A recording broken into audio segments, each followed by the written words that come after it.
Today's video is sponsored by Surfshark VPN. Hey y'all, it's me, the Tamisha Iman Network, and welcome back to my channel. So it's been a while since we've done a drama and drag news roundup video, and there has been a lot going on this past week, involving queens like Trinity the Tuck, Suzie Toot, Sam Star, Aiden, Zhane, Coco, Montrese, playing Jane, Tamisha, Iman, Kandy, Muse, and Lala Ri. So get your bingo cards ready, because this is gonna be a bumpy ride. First up, we've got Trinity the Tuck versus Suzie Toot, and the fallout of the who should go home tonight and why question asked of the season 17 contestants 2 weeks ago in episode 11. And in Roscoe's viewing party video featuring Trinity and Sam published publicly to their YouTube channel on March 24th, Trinity the Tuck was very vocal about her opinions on Miss Suzie Toot. In a viral clip from this video shared to X, we can hear Trinity saying this. Girl, I'm just not feeling Suzie. Not her drag. Her drag's fine. Her. It's not that I hate her. I'm not vibing with this like better than thou attitude. She's the only one that I don't follow.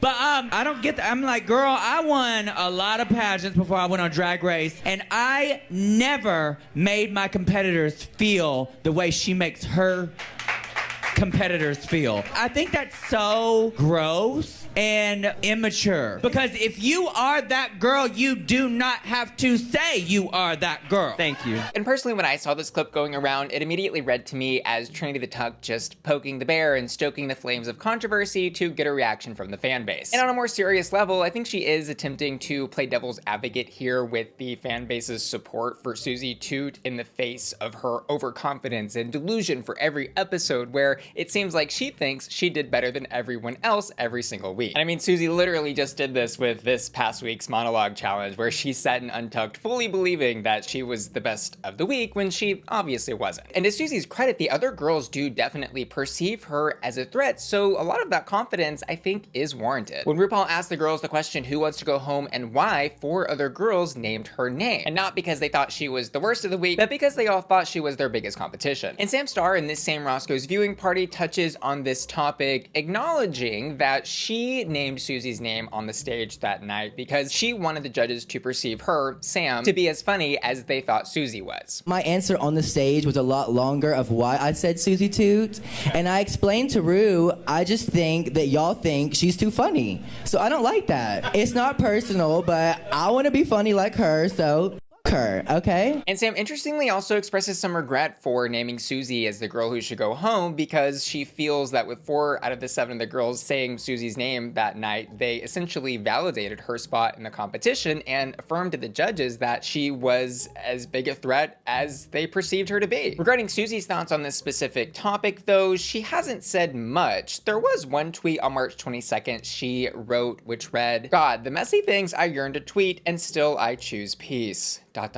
Where we see an ex-user reply to her writing, Miss Trinity the Tuck had a lot to say about you last night at Roscoe's, and where Suzie responds to that saying, did she? I didn't notice, I don't follow her. We also saw Megami from season 15 of Drag Race chime in on this topic, writing, the cognitive dissonance of being told Suzie is bad without ever seeing her actually be bad on TV is crazy. What has this girl actually done? Like in text, on the show, in canon? Because she's honestly kind of quiet in comparison to the others. I really don't get it. But now that we're coming to the end of season 17, I am really curious how y'all are feeling about Suzie Toot. Personally, I think an overconfident drag queen is always a good thing, and I support all of her delusion, which again, I think has been backed up by her success on the show. But I think it's also been interesting to see the character of Suzie evolve as the season progresses, because initially I thought she was gonna be someone more like a Jinx Monsoon, an underdog of the season who was super relatable and maybe didn't have this larger than life confidence sewed into her personality. But you know what I really love? The smells of spring and... Wait, what's that? Is that the smell of you browsing the internet without a VPN? Thus leaving your sensitive information like credit card numbers and bank logins vulnerable to sneaky snoopers? Well, have no fear, the sponsor of today's video, Surfshark, is here. With Surfshark VPN, you can connect to any one of their over 3,200 secure servers around the globe in just one click, instantly ensuring your internet browsing activity is encrypted, anonymized, and secured in a VPN tunnel. Surfshark can also help you block ads and trackers, and even help keep you safe from cookie theft and evil twin attacks. Plus, you can, of course, unlock geo-restricted content on streaming platforms like this one that can give you access to every season of RuPaul's Drag Race and Untucked. Oh, and best of all, Surfshark can be used on all of your devices with unlimited device login. Jump into online privacy this spring and get Surfshark when you visit surfshark.com/Bussy. And as part of my special deal for you, get 4 extra months of Surfshark when you do. Thanks Surfshark for sponsoring today's video. In other season 17 drama though, we've got tons of queens sounding off about certain queens re-wearing of runways on the main stage of Drag Race. And this has been a discussion topic bubbling up throughout the season as we've seen queens like Corey King wear Monet Exchange's performance costumes, Sam Starr bringing some of her drag family gowns to the runway, and Lana re-wearing Lux's wig for one runway and Kandy Muse's pocket dress for this ugliest dresses ever runway. Aiden Zhane, a contestant from season 12 of Drag Race, took to her Twitter profile to call this behavior out, writing, "The girlies this season wearing all of their drag families and friends' recycled outfits down the runway is a cop-out. There, I said it. Why the hell come on Drag Race and show us other people's drag? I truly don't get it." A tweet which, by the way, apparently got 3.1 million views. And in response to this tweet, we saw Corey King write, "Bitch, didn't you have like one wig? LOL." They're referencing that on Aiden's season, she did in fact re-wear the same wig on the runway several different times. Where Jules also chimed in with a little clock emoji reply. We also saw Lana Ri respond to Aiden writing, "Please." And Kandy Muse responding to Aiden saying, "Girl, are you mad because no one's lending you their dress?" Crying emoji. And although Aiden didn't really respond to a lot of these queens directly, she did respond to a fan who replied to her original post writing, "You're not wrong, but you're gonna get attacked because you're not one of the Drag Race favorites," where Aiden says, "That's fine. I've had 5 years of this fandom coming for me. There's literally not a single thing they haven't already said or tried. I'm not going to mute myself out of fear of people disagreeing with me." And that's on bravery and boldness. On a real note though, I personally do have some opinions on this topic, which if you've been watching my hot or rot reviews, you probably already know, but in summary, I think a queen should not be re-wearing a runway that has hit the stage before without modifying it, because I think the runway is an important time capsule of a queen's growth and experience on the show, and it should represent them fully and not someone else. And in less words, I also just think it's kind of boring to see a runway look that we've already seen before. However, I'm certainly not going to be mad or picky about a queen wearing a runway look that has never actually seen the runway of Drag Race, like Sam's borrowed family garments never had. But I would love to know what y'all are thinking about this. Should a runway look presented by a queen on Drag Race be 100% new? Or should queens have some grace from the fan base and being allowed to re-wear whatever they may have in their drag closet or at their disposal? And next up, I'll take feuds I didn't have on my 2025 bingo card for 500, please. Where we've got a beef between Coco Montrese and Plain Jane. And before we see what they said to each other, I think some important context here is needed. But let me firstly say I have nothing but love and respect for the icon, the diva, and the moment that is Coco Montrese, and that I fully support all of her AI-generated shenanigans online because I think it is high-value cap entertainment. But if you don't follow Coco Montrese, let me just say you are missing out on some absolute gems. Most of her selfies are filtered or face-tuned to hell and back. And even recently, she started posting some content with AI-generated theme music about herself, which is new levels of iconography and divaliciousness. Coco Montrese, the ultimate queen, the Dominican princess, a black goddess, a legendary showgirl. Anyways, this new feud stems from an interview Plain Jane did on a red carpet with Ricky Cornish that got republished on Pride.com. This is what Plain had to say. Is Coco Montrese here? I have not seen her. Aww. I know. Well, she's become AI now. She's become a filter. She's just been sucked into like the generative world of AI and filters. She's not a real person anymore.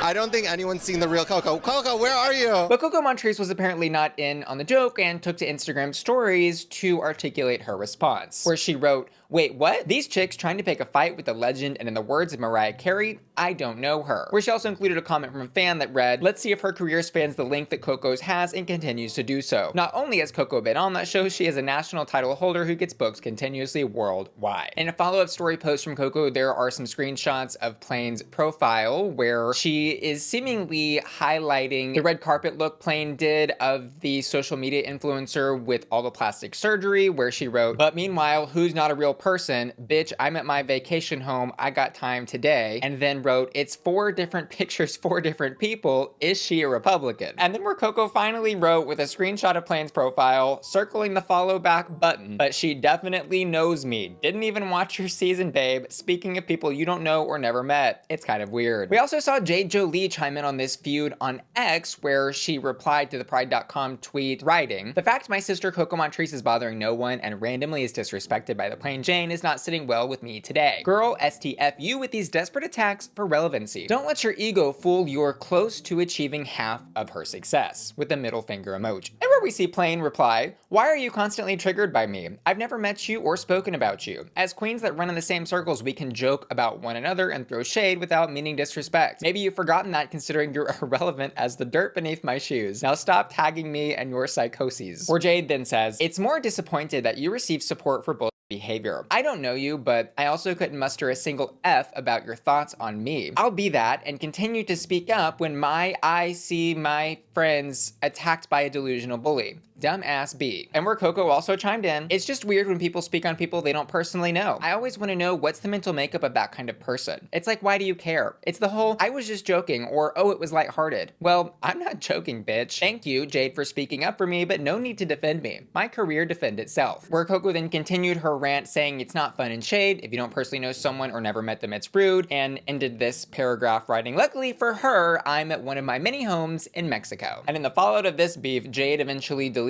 her Twitter, which she announced in a story post on Instagram, writing, deleted Twitter, feel better. I choose to simplify my life and not waste my energy on bullshit anymore. And my personal take on this feud is, I think it was very clear Plain was trying to have a laugh, albeit at Coco's expense, about the AI content she posted to her profile. And I read it as in good fun, because seriously, how can we take all of this AI generated content from Coco seriously? Like, why would we? It feels like she at this point has to be very in on the joke, but as we have learned, she is not, and she takes this AI generated content and face tuning very seriously as a virtual projection of how she sees herself, and apparently sees it as part of the art form of her drag. But as to whether Plain will eventually kiss and make up with Jade and or Coco, I kind of doubt it. I don't know if these two very different sides of the aisle will ever see eye to eye. But this next section does give me some eventual hope for a resolution between Plain and Coco, because in a shocking turn of events, Tamisha Iman has unblocked Kandy Muse on Instagram, which is crazy because Tamisha and Kandy have been publicly feuding online for years. I mean, since their season aired. And they had that huge blowout fight over arrogance that almost got physical in the Untucked Lounge. In addition to those Untucked fights, we also saw online drama between these two for many years, mostly concerning comments that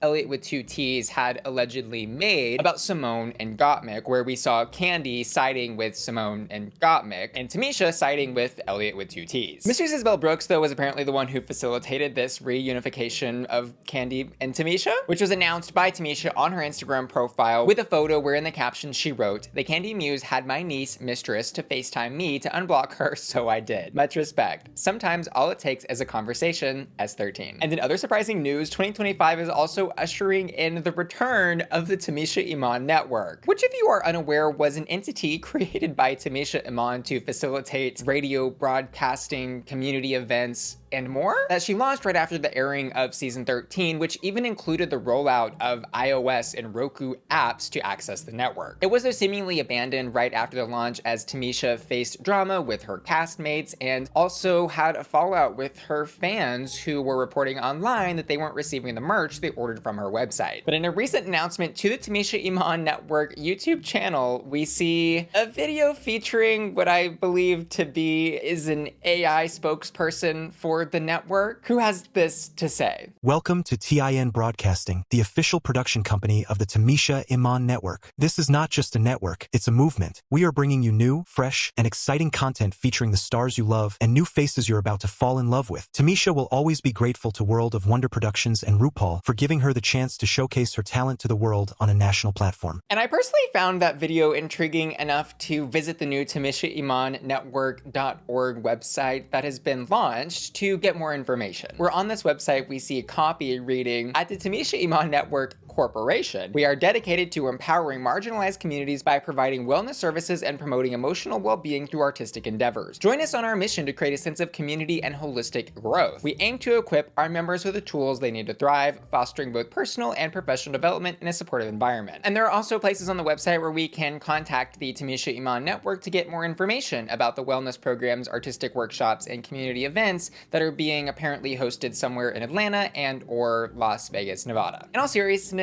though, I'll be watching the developments of the Tamisha Iman Network closely, as I think what she's attempting to do here, as written on the website, seems like a really positive thing for the community. And despite Tamisha's past misgrievances with the fan base and her castmates, I do think everyone deserves extra chances at doing the right thing. And lastly, continuing with the theme of back again, Lala Ri is apparently returning to the art form of drag. You remember that back in November of 2024, Lala Ri officially left the world of drag to pursue other artistic endeavors. And when Lala quit, he originally said, "I never intended to have a full-fledged drag career. I was pushed into doing drag. I never wanted to do drag for myself. I was already in the entertainment industry as a dancer and choreography. Drag was just a different outlet for me to perform." However, Lala's apparently walking all that back, because on March 23rd, he posted to his Instagram story writing, "Your favorite homegirl will be back in a couple of months. She just needed to be revived." Which is news that I think we can all be happy for. But that's all I've got for you today, and I want to say thank you so much for tuning into today's video and for keeping this Bussy running. Something that would not be possible without the support of my generous patrons, and I want to thank each and every one of them for supporting me every month financially. And in exchange for that financial support, my patrons get access to exclusive content like reaction videos to every episode of Drag Race I review, and early access to my YouTube videos. And you can join my patron family by clicking the link below. See you there. And I want to give another huge thanks to Surfshark VPN, the sponsor of today's video. I've loved using Surfshark to help secure my online privacy for several years now. So don't forget to secure your online privacy this spring and help support the channel by visiting surfshark.com/Bussy to get 4 extra months of Surfshark when you do. Oh, and did I mention there's no risk in just trying it out, because Surfshark offers a 30-day money-back guarantee. And finally, I want to give an extra special shout out to Ashton, Felicia,